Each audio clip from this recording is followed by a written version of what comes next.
சொன்ன விஷயங்கள் எங்களுக்கு ரொம்ப ரொம்ப உதவியா இருக்கும். Thank you so much sir. Yes, it is the moment. நம்ம வந்து இவ்வளவு நேரமா எதுக்காக காத்துட்டு இருந்தோமோ அந்த மொமெண்ட் வந்துருச்சு.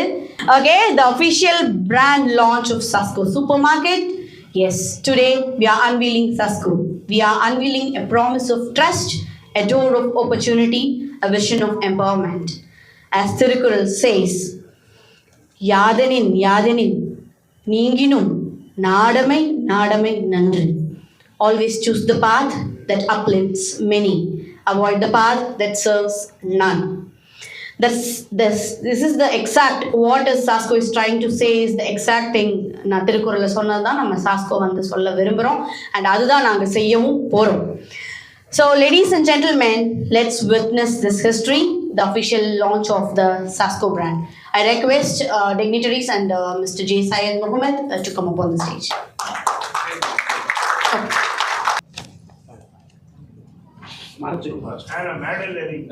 மேடையில் எல்லாம் லான்ச் உங்களுக்கு இங்கே தெரிய போகுது. ஸோ அதனால் அவங்க கீழே இருக்காங்க. ஸோ எல்லாருமே ரெடியாக இருக்கலாம். ஸோ ஒரு பலமான கரகோஷங்களோட ஆரம்பிப்போம். நல்ல ஒரு சத்தமாக பலமான ஒரு கரகோஷத்தோட.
Allow me to proudly introduce Mr. J.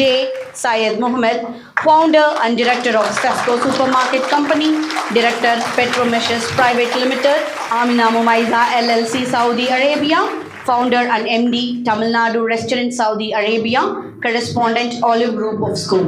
His life is a proof that with hard work, honesty and vision, nothing is impossible. வருகை தந்திருக்கிற என்னுடைய நண்பர்கள், என்னுடைய பங்காளர்கள் மற்றும் சாஸ்கோவினுடைய அங்கத்தினர்கள், உறவினர்கள், மாணவ மாணவிகள் என அனைவரையும், அதோடு இங்கு வருகின்றிருக்கிற சிறப்பு விருந்தினர்கள் அனைவரையும் சாஸ்கோ நிறுவனத்தின் சார்பாக உங்கள் அனைவரையும் வரவேற்கிறேன். வருக வருக நான் வரவேற்கிறேன். நான் என்னுடைய உரைக்கு போவதற்கு முன்னதாக ஒரு சில நபர்களை அது சார் இருக்கும்போதே அவங்களை ஹானர் பண்ணணும்னு விரும்புகிறேன்.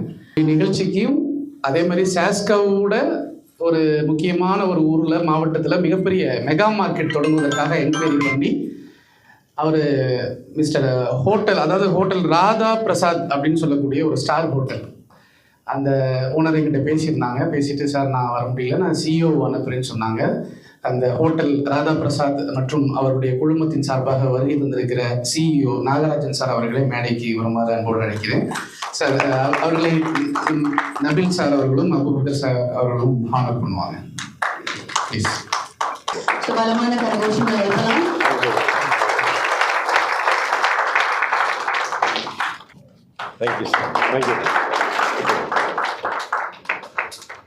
இங்கே வருகை தந்திருக்கிறவர்கள் இவங்க சார் என்கிட்ட கேட்டார், யங் ஆண்டர்பிரினர் யாராவது இருக்காங்களா, உமன் ஆண்டர்பிரினர்ஸ் யாராவது கூப்பிட்ருக்கீங்களான்னு கேட்டாங்க. கண்டிப்பாக கூப்பிட்ருக்கேன் சார். Very surprise.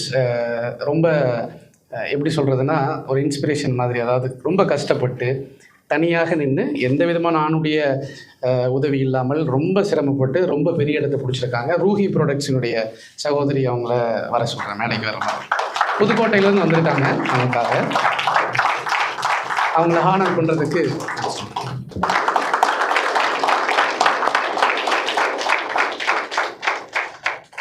நன்றி நன்றி. வில் சார் என்னை அறிமுகப்படுத்தும் போது நல்ல பேச்சாளர்னு சொல்லிட்டாரு.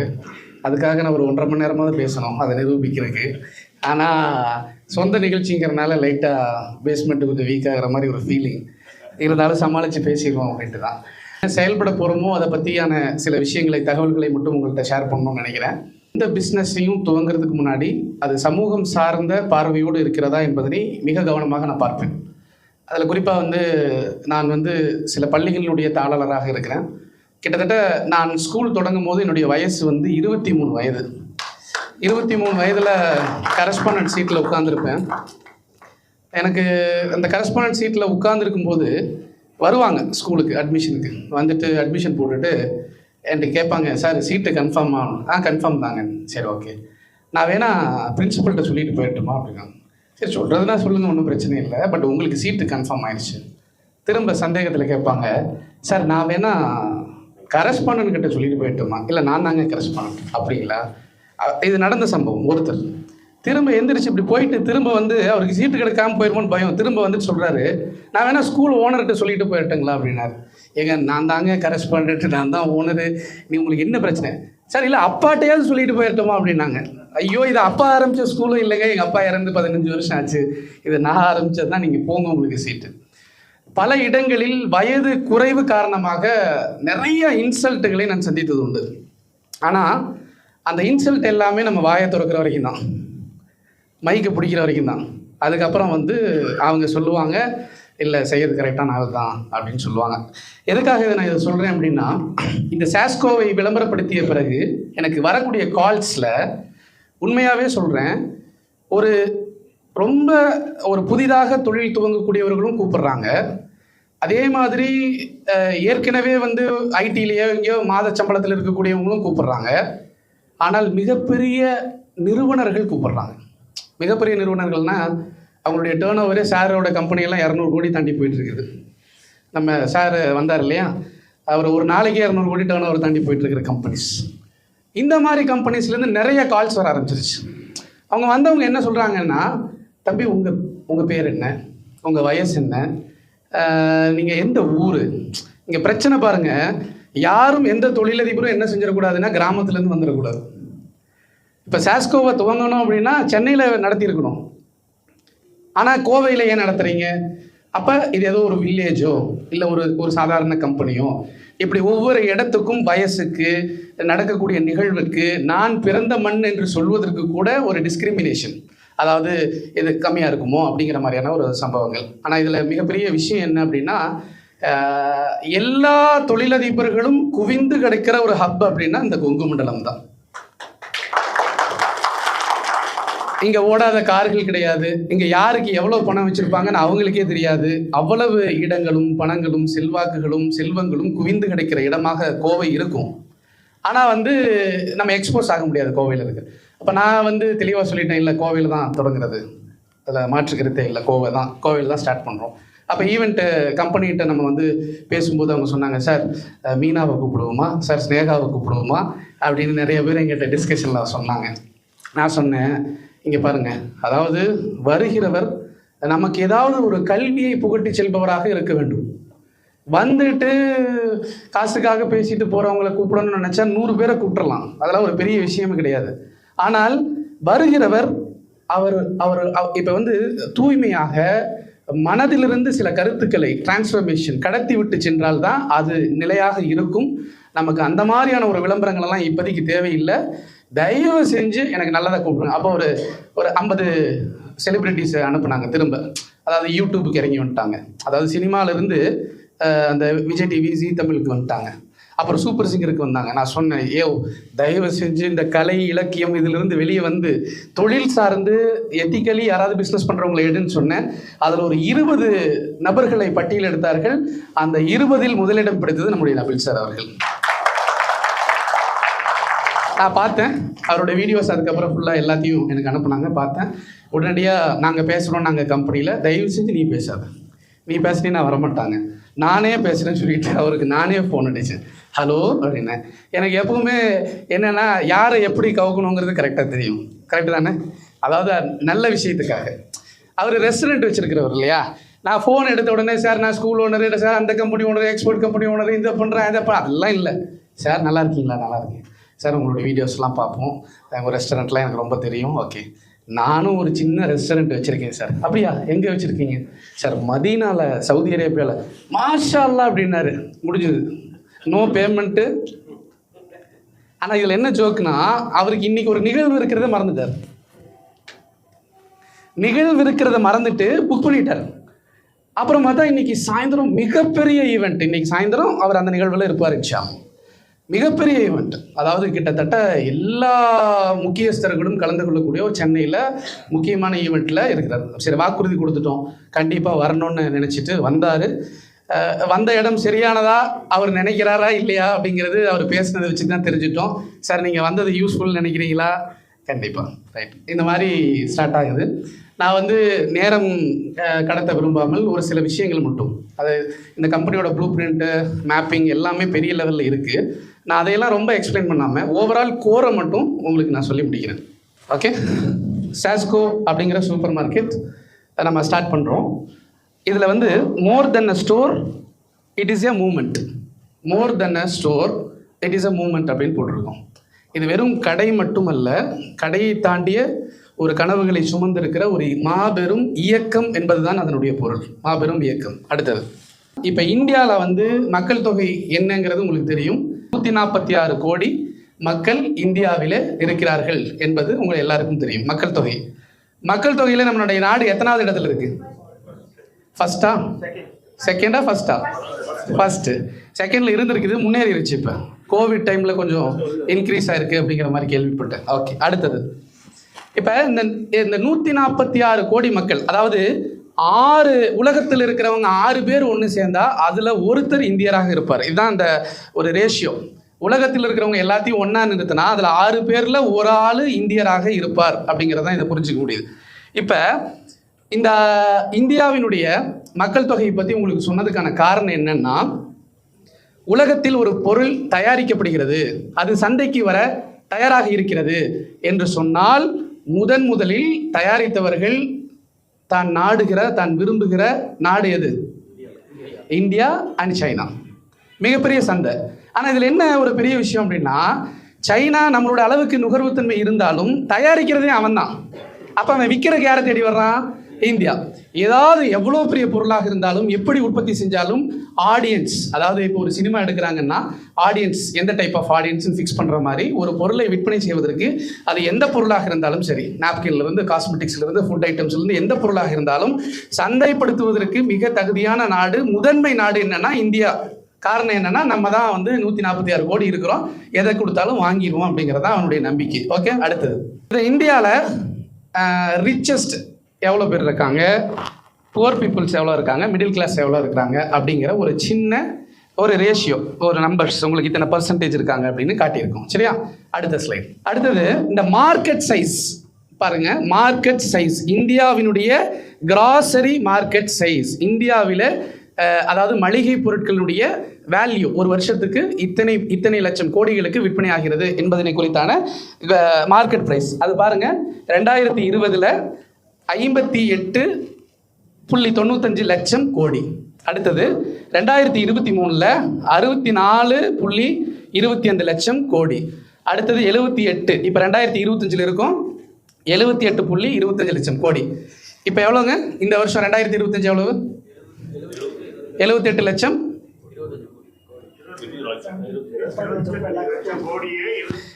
கோடி. ஒரு கோடி நீங்கள் பார்த்தீங்களா அப்படின்னு நீங்கள் கேட்கலாம், நீ பார்த்தியாப்போ அப்படின்னு. ஆனால் இது நான் பார்க்கல, இது இந்தியாவினுடைய புள்ளி விவரங்கள். சொல்லுங்கள் சார். இதெல்லாமே சோர்ஸ் தான், நான் ஆரம்பத்திலே சொல்லிட்டேன். இதெல்லாம் முக்கியமான எங்களுடைய R&D டீம்லேருந்து பிரதானமான சோர்ஸ். இந்த சோர்ஸ் சில மாறுபடும். எப்படின்னா, நீங்கள் ஒரு சோர்ஸை யதார்த்தமாக பார்த்துக்கிட்டே இருப்பீங்க, முந்தா நேற்று பார்த்துருப்பீங்க, இன்றைக்கி மாறுபட்டுருக்கும். ஸோ அது வேறு. பட் இதுதான் எக்ஸாக்ட் இது பாருங்கள். ஆனால் 2030 78 லட்சம் கோடியிலிருந்து 132 லட்சம் கோடிக்கு இது முன்னேற போகிறது என்பது இதுவும் ஒரு கணிப்பு. ஆனால் இதுவும் அதாவது எப்படி சொல்கிறது, துல்லியமான ஒரு புள்ளி விவரம். அப்படி டபுளாக மாறுது. சரி, இந்த டபுளாக மாறுது அப்படிங்கிறதுனால தான் என்ன செய்கிறாங்க, இந்த கார்ப்பரேட் நிறுவனங்கள் என்ன செய்கிறாங்கன்னா, சார் இவ்வளோ பிஸ்னஸ் பீக்கில் போயிட்டு இருக்கிற இந்த பிஸ்னஸை நம்ம கையில் எடுக்கணும், நம்ம இதை கையில் எடுத்தால் தான் நம்மளுடைய என்ன செய்ய முடியும், அவனுடைய பாக்கெட்டை நிறைக்க முடியும்னு சொல்லிட்டு இதை பண்ணுறாங்க. அடுத்த ஸ்லைட். கிராசரி மார்க்கெட் வந்துங்க மொத்தம் 3 வகையாக இருக்குது. கிராசரி மார்க்கெட் மொத்தம் 3 வகையாக விநியோகிக்கப்படுகிறது மக்களுக்கு. எப்படின்னா, ஒன்று வந்து உங்களுக்கு நல்லா தெரியும், எது பிரதானமானது, மளிகை ஜாமான் எங்கே வாங்குறீங்க? இல்லை இன்னைக்கு டிமார்ட், சாதாரண லோக்கல் மளிகை கடைகள், அதுதான் நம்மளுடைய பாரம்பரியம். அண்ணாச்சி கடைன்னு சொல்லுவோம். சரி, ரைட், ஓகே, அண்ணாச்சி கடை, பாய் கடை, ஏதோ ஒரு கடை. ஆனால் வந்து சின்ன கடைகளுக்கு நம்ம வாங்குகிறோம்.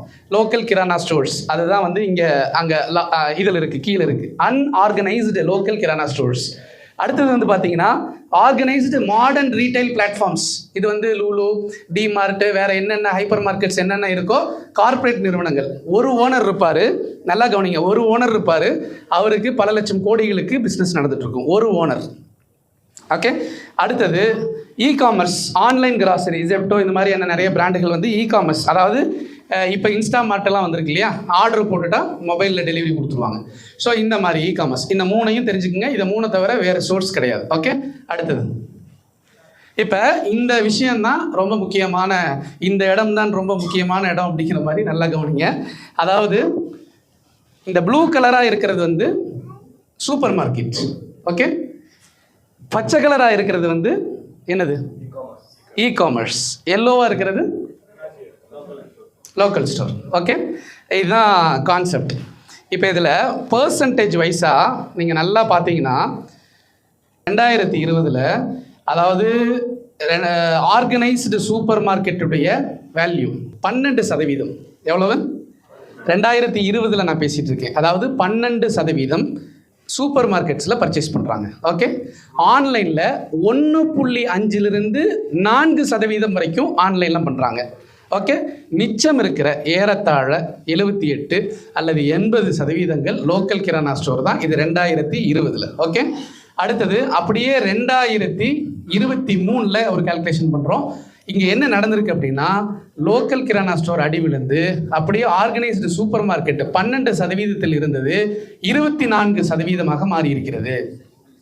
ஆன்லைனில் வந்து 1.5லிருந்து 4 வரைக்கும் இருந்தது, 4லிருந்து 7% மாறிடுச்சு. ஓகே. ஓகே. இதெல்லாம் எங்கே கை வைக்கிறான்? இவனுடைய வளர்ச்சி எங்கே விழுகுது? கிரானா ஸ்டோரோட ஷேர்ஸை இவங்க எடுத்துகிட்டு இருக்காங்க. இது 2030 2025 ஒரு ஸ்டேட்டஸ் இருக்குது. இருந்தாலும் 2030 என்ன சொல்கிறாங்க அப்படின்னா, லோக்கல் கிரானா ஸ்டோர்ஸ் வந்து 28% மாறி போய்விடும். மிச்சம் இருக்கிற அத்தனையுமே இந்த ஆன்லைன் இ-காமர்ஸும் ஆர்கனைஸ்டு சூப்பர் மார்க்கெட்டும் தான் இதை வந்து கைப்பற்றும் அப்படிங்கிறது மிக தெளிவாக திட்டமிட்டு வேலை செஞ்சுட்டு இருக்காங்க கார்ப்பரேட்ஸ். இப்போ இந்த இடத்துல ஒரு முக்கியமான ஒரு விஷயத்தை நம்ம புரிஞ்சுக்கணும். சார், யாரோ மளிகை விற்கிறான், யாரோ வாங்க போகிறான், நமக்கு எங்கே பொருள் கிடைக்குதோ நம்ம வாங்க போகிறோம். ஸோ இதில் என்ன பிரச்சனை? அவங்க வளர்ச்சி நமக்கு என்ன பிரச்சனை, என்ன தரப்போகுது அப்படின்னு நம்ம நினைக்கிறோம். இங்கே ஒரு முக்கியமான ஒரு விஷயத்தை புரிஞ்சுக்கணும். ஒரு சின்ன கதை என்னென்னா, அதாவது ஒரு பட்டாசு விற்கிறவர் ஊரில் இருந்தார். ஒரு பட்டாசு கடை தயாரிக்கிறவர் ஒரு ஊரில் இருக்கிறார், வில்லேஜில். அவர் தினமும் கோயிலுக்கு போய் என்ன வேண்டாருன்னா, இந்த எங்கள் ஊரில் மழையே வரக்கூடாது, எங்கள் ஊரில் மழையே வரக்கூடாது அப்படின்னு வேண்டிக்கிட்டே இருக்கிறார். ஒரு நாள் அந்த பூசாரி கூப்பிட்டு கேட்டார், ஏன்டா இங்கே வாடா, என்ன வேண்டிட்டு இருக்கிறேன்? மழை வரக்கூடாது. ஏடா ஊர் மக்கள்லாம் சேர்ந்து மழை வரணும்னு வேண்டிட்டு இருக்கிறாங்க, நீ எப்படா மழை வரக்கூடாதுன்னு வேண்டிட்டு இருக்கிற அப்படிங்கிறப்ப, மழை வந்தால் பட்டாசுலாம் நினைஞ்சு போயிடும், வியாபாரம்லாம் கெட்டு போயிடும் அப்படின்னு சொல்கிறாரு. அப்போ அந்த பூசாரி அவனை கூட்டிகிட்டு போய் எக்ஸ்பிளைன் பண்ணுறாங்க, இங்கே பாரு, இந்த ஊரில் 3000 பேர் இருக்காங்க. இந்த 3000 பேரும் விவசாயம் செய்யக்கூடிய நபர்கள். சரியா? இந்த விவசாயம் என்பது நல்லா கவனிச்சுக்க, மழை வந்தாதான் செழிக்கும். விவசாயம் செழித்தால்தான் விவசாயி கையில் பணம் வரும். விவசாயி கையில் பணம் வந்தாதான்டா அவன் தீபாவளியை கொண்டாடுவான். முட்டாப்பையில் இனி மழையும் வரல, செழிக்கவும் இல்லைன்னா தீபாவளியை கொண்டாட மாட்டான். தீபாவளி கொண்டாடலைன்னா பட்டாசு எப்படி விற்கும்? ஸோ மழை வந்தாதான்டா உனக்கு பட்டாசு விற்கும் சொன்னோன்னா உடனே வேண்டா, கடவுளை 100 தேங்காய் உடைக்கிறேன், மழை எப்படியாவது உடனே அனுப்பிவிடு அப்படின்னு சொல்லிட்டு முடிவு பண்ணுறான். அப்போ என்ன தெரியுது அப்படின்னா, மழை எவ்வளவு பெய்யுதோ அவ்வளவு பட்டாசு விற்கும் அப்படிங்கிற இந்த விஷயத்தை தெரிஞ்சுக்கிறாங்க. அது மாதிரி தான் இப்போ இங்கே உள்ளவங்க, இவர் வந்து திருப்பூரில் பனியன் இருக்கிறதா சொல்கிறாங்க. ஓகே. இப்போ இவர்கிட்ட நான் பனியன் வாங்கினா அவர் என் கடையில் என்ன செய்வார்? பொருள் வாங்குவார். இது இன்டகிரேட்டட் சஸ்டைனபிள் ஒரு டெவலப்மெண்ட் க்ரோத் அப்படின்னு சொல்லலாம். Integrated sustainable growth. உள்ளூர் வியாபாரிகள், உள்ளூர் மக்கள் நம்மோடு சேர்ந்து பயணிக்கக்கூடியவர்களுக்கு வருமானம் வந்தால்தான் நம்முடைய இது என்ன ஆகும்? நம்முடைய வியாபாரமும் செழிக்கும். இதை தெரியாமல் இல்லை எனக்கு நான் வந்து ஒரு சின்ன நகைக்கடை வச்சுருப்பேன், நான் ஒரு சின்ன துணிக்கடை வச்சுருப்பேன், நான் வந்து எல்லா மக்களும் என்கிட்ட வாங்கணும்னு நினைப்பேன், ஆனால் நான் மட்டும் என் குடும்பத்துக்கு எங்கே போய் கார்ப்பரேட்டில் தான் வாங்குவேன் அப்படின்னு நிறைய பேர் நினச்சிட்டு இருக்காங்க. அது மிகப்பெரிய ஆபத்தை உருவாக்கி சிறு தொழில்களை பூரா நசுக்கி ஊரில் இருக்கிறவங்க எல்லாத்தையும் ஏழைகளாக மாற்றி இவரும் சேர்ந்து என்ன செஞ்சுருவார், எந்த கடையில் போய் வாங்கினாரோ அங்கேயே வேலைக்கு போயிடுவார் ஒரு நாள். இந்த நிலைமை தான் என்ன செய்ய போகுது, வரப்போகுது. ஸோ அதனால் இன்டகிரேட்டட் சஸ்டைனபிள் க்ரோத் அப்படிங்கிறத முன் வச்சு தான், அந்த தத்துவத்தை முன் வச்சு தான் நானும் வளரணும், எனக்கு எதிர்த்தாப்புல இருக்கிற எங்கள் அண்ணாச்சி வளரணும். அண்ணாச்சி வளர்ந்தாதான் நான் வளர முடியும், பாய் வளர்ந்தாதான் நான் வளர முடியும், அண்ணன் வளர்ந்தாதான் நான் வளர முடியும். நாங்கள் ஒருத்தருக்கு ஒருத்தர் மாற்றி மாற்றி என்ன செஞ்சுக்குவோம், வளர்ந்து கொள்வோம் அப்படிங்கிறது தான். ஆனால் ஒரு பாக்கெட்டை நிறைக்கக்கூடிய இது என்றைக்குமே ஆபத்தானது. இப்போ ஒரு சின்ன கொஸ்டின், உங்கள்கிட்ட ஒரு 10 லட்சம் ரூபா இருக்குது, நீங்கள் என்ன யோசிப்பீங்க? இந்த ஊர்லேயே 10 லட்சத்துக்கு இதை வாங்கலாம், அதை வாங்கலாம், வீடு வாங்கலாம், இடம் வாங்கலாம்னு யோசிப்பீங்க. 10 லட்சம் கோடி இருக்குது, என்ன செய்வீங்க? இந்தியாவில் வாங்கினா மாட்டிக்குவோம். துபாய் போகலாமா, அமெரிக்கா போகலாமா, அங்கே போகலாமா, இங்கே போகலாமா? அப்போ இந்த நாட்டினுடைய வளம் எங்கே போகுது? வெளிநாடு போகுது. அபூபக்கர் பாய் எவ்வளோ வெளிநாட்டில் வச்சுருக்காருன்னு தெரியல, கேட்டு பார்ப்போம் அடுத்து. ஓகே, அதனால் அப்போ நம்ம நாட்டினுடைய வளம் அப்படி அங்கே போகுது.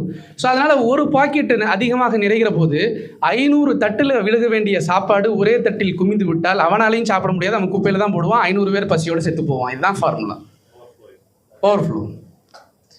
இப்போ இந்த 500 தட்டுகளையும் நம்ம என்ன செய்யணும், காப்பாற்றணும் அப்படின்னா இந்த இடத்துல நம்ம என்ன செய்யணும் அப்படின்ட்டு நான் யோசிக்கிற போது தான் எனக்கு வந்து ஒருத்தர் சொன்னாங்க, தம்பி இந்த மாதிரி நிறைய ஸ்டோர்ஸ் எல்லாம் இருக்குது, நீங்கள் போய் பாருங்கன்னாங்க. இதற்காக 6 நாடுகள் போயிருக்கு. இந்தோனேஷியா, மலேசியா, சவுதியில் இருக்குது, பட் அது பெரிய அந்தளவில் இல்லை.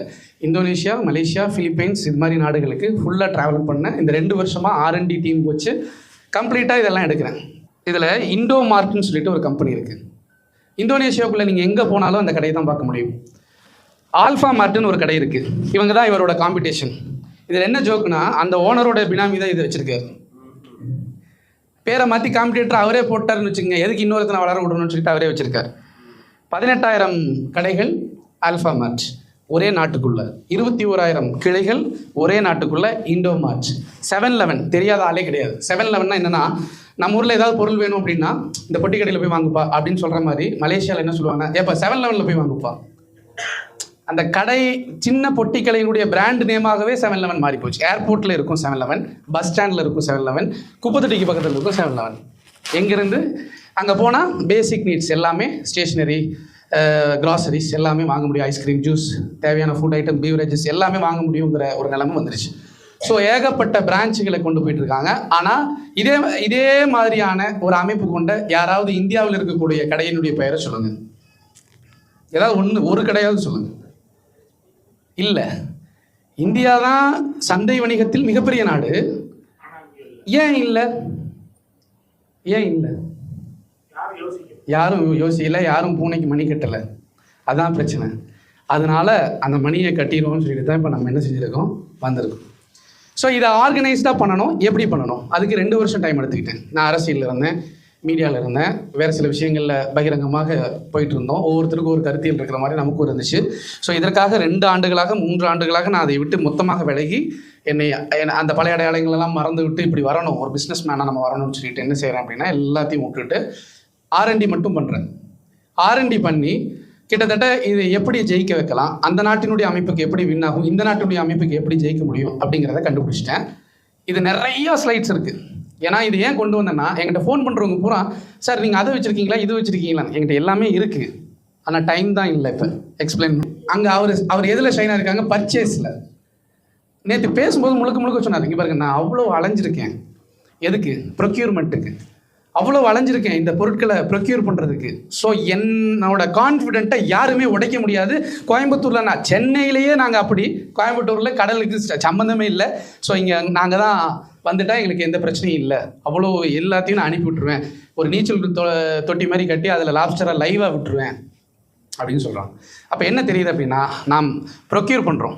சரி, இப்போ ப்ரொக்யூர் பண்ண போகும்போது நல்லா கேளுங்க, நான் ப்ரொக்யூர் பண்ண போகிறேன் அப்படின்னா நான் ஒரு கடையை திறந்துட்டு போக முடியுமா? எல்லாரும் என்கிட்ட கேட்டாங்க, சாஸ்கோ எத்தனை கடையை திறந்துருக்கீங்க? திறக்கல சார். அப்படியா, இன்னும் ஒன்று கூட திறக்கலையா? இல்லை திறக்கல சார். ஏன் அப்படி? நீங்கள் ஒன்றுன்னா திறக்கணும் இல்லை ஐடியா இல்லை சார். ஜனவரி 2026 200 கடையை ஒரே நாளில் ஒரே நேரத்தில் திறக்கிறது தான் சார் என்னோட டாஸ்க்.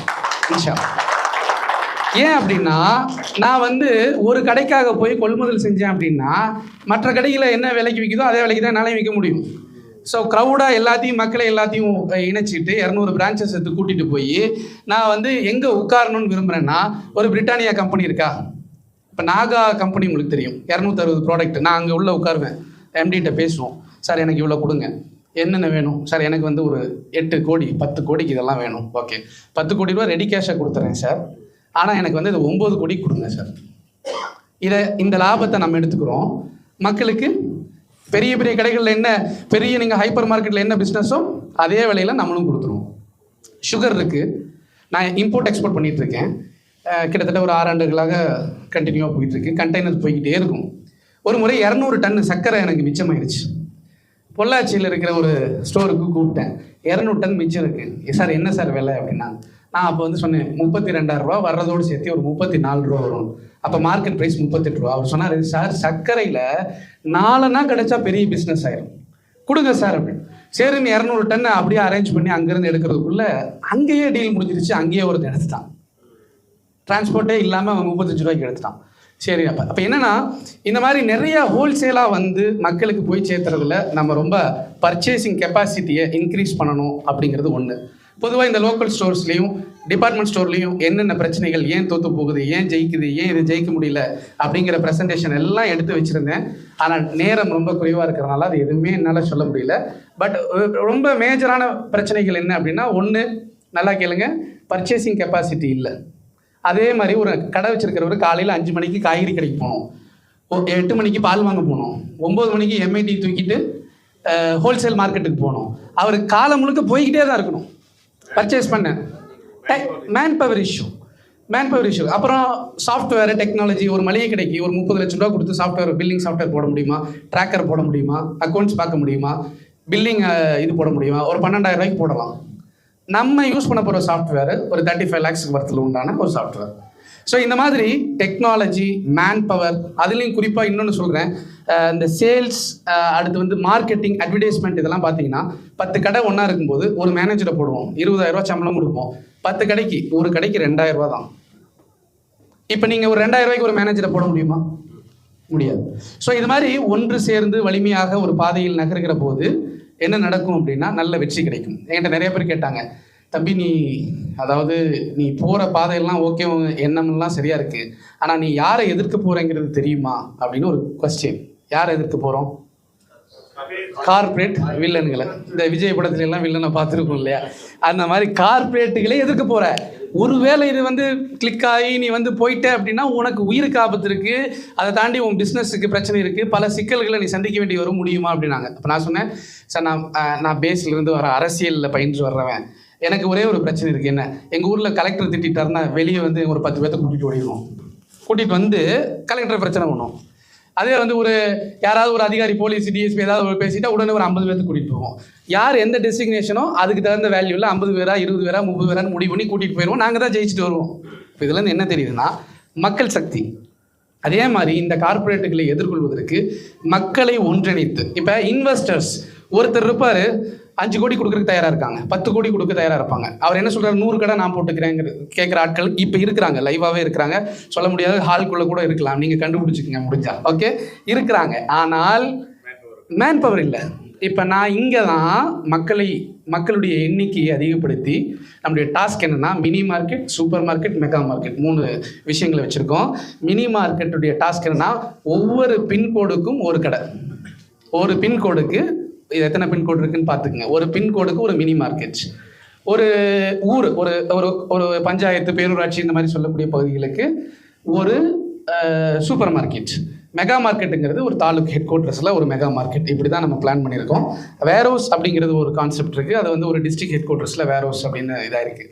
இப்போ வந்து புக்கிங்லாம் பார்த்தீங்கன்னா கிட்டத்தட்ட 500 என்ட்ரிஸ் இதுவரையிலும் ஆயிருக்கு.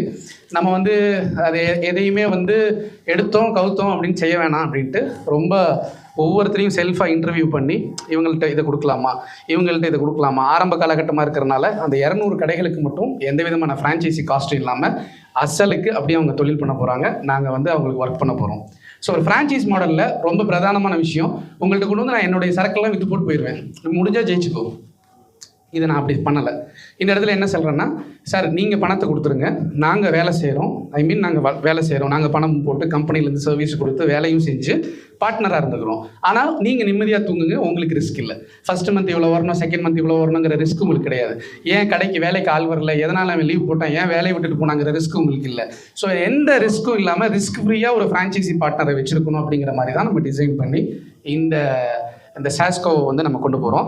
இந்த சாஸ்கோ அப்படிங்கிறது ரொம்ப எப்படி சொல்கிறது, அதாவது பியூராக சொல்லணும் அப்படின்னா, சம்பாதிப்பதற்கு 1000 வழிகள் இருக்கிற போதும் நம்மோடு சேர்ந்து இன்டெகிரேட்டட் நம்முடைய தோழர்கள், நம்முடைய சகோதரர்கள், நம்முடைய தமிழ் மக்கள் வெல்ல வேண்டும் அப்படிங்கிறதான் என்னுடைய ஆசை. தமிழ் மக்கள், அதாவது முஸ்லீமாக இருக்கட்டும், கிறிஸ்டியனாக இருக்கட்டும், ஹிந்துஸாக இருக்கட்டும், அதெல்லாம் தேவையில்லை. தமிழ் மக்கள் வளரணும். என்கிட்ட சொன்னாங்க, இந்த பேட்டர்னை நம்ம டெல்லியில் வச்சு அப்படி கொண்டு போகலாம். ஐயோ, வட இந்தியானாலே நமக்கு பயம், ஹிந்தியும் தெரியாது, ஹிந்தி பக்கம் போய் யோசிச்சதும் கிடையாது, ஹிந்தி பேசுகிற வாய்ப்பு வந்த போதும் பேசுறது கிடையாது. எனக்கு இது ஒத்து வராதுங்க, நமக்கு தெரிஞ்ச மொழி தமிழ் மட்டும்தான். ஸோ இதை தமிழ்நாட்டிலேருந்து தூங்குவோம், தமிழ்நாடை மட்டுமே ஃபோக்கஸ் பண்ணுவோம், இல்லை ஃப்யூச்சரில் நீங்கள் அப்படி போகலான்னாங்க, எனக்கு பார்த்துக்கலாங்க அப்படிங்கிற மாதிரி கொண்டு போயிருக்கோம். அப்போ தமிழ்நாட்டில் மையப்படுத்தி தான் நம்ம இதை பிரதானமாக பண்ண போகிறோம். என்னுடைய மிகப்பெரிய எண்ணம் என்னென்னா, தமிழ் மக்கள் வணிகத்தில் நம்ம, அதாவது ஏற்கனவே வந்து நீங்கள் பார்த்தீங்கன்னா சொல்லுவாங்க, அதாவது தமிழ் மக்கள் வந்து வணிகங்களில் பின்னடைவை நோக்கி போயிட்டுருக்கு. ரொம்ப இப்போ திருப்பூர் அடி வாங்கியிருக்கு, பயங்கரமான அடி வாங்கியிருக்கு. ஸோ ஒவ்வொருத்தர் அடி வாங்கும் போதும் நம்ம நினைக்கிறோம், யாரோ ஒருத்தர் பனியன் கம்பெனி வச்சிருக்காரு, அவர் நஷ்டமாயிட்டாருன்னு நினைக்கிறோம். அப்படி இல்லை. அவரோட பணம் எந்த வகையிலாவது நம்மை வந்து சேரும். அவர் வேலை வாய்ப்பாகவோ, அவர் கட்டுற டேக்ஸ் ஆகவோ, ஏதோ ஒரு வழியில் நமக்குள்ளேயே அந்த பணம் இருக்கும். ஆனால் அந்த பணம் இன்றைக்கு இழக்கிறது அவர்களுக்கு நஷ்டம் அப்படின்னா நமக்கு தான் நஷ்டம் அப்படிங்கிறத முன் வச்சுட்டு தான். ஸோ நம்ம மக்களையும், நம்ம தமிழ் மக்களை ஒரு மொழியால் இணைத்து உலகம் முழுக்க இந்த கடைகளை கொண்டு போவோம் அப்படின்னு சொல்லிட்டு துபாயில் இது சம்மந்தமான கூட்டங்கள் நடைபெற்றிருக்கு, சவுதியில் நடைபெற்றிருக்கு, அடுத்தடுத்து வேலைகள் போய் கொண்டிருக்கிறது. சாஸ்கோ சம்பந்தமாக இதுதான் ஒரு ரொம்ப ஷார்ட்டான ஒரு விஷயம். ப்ரெசன்டேஷனில் இருக்கிறதுல 5% கூட உங்கள்கிட்ட நான் பேசலை, டைம் இல்லை அப்படிங்கிறனால இதை வந்து நான் இது பண்ணிக்கிறேன்.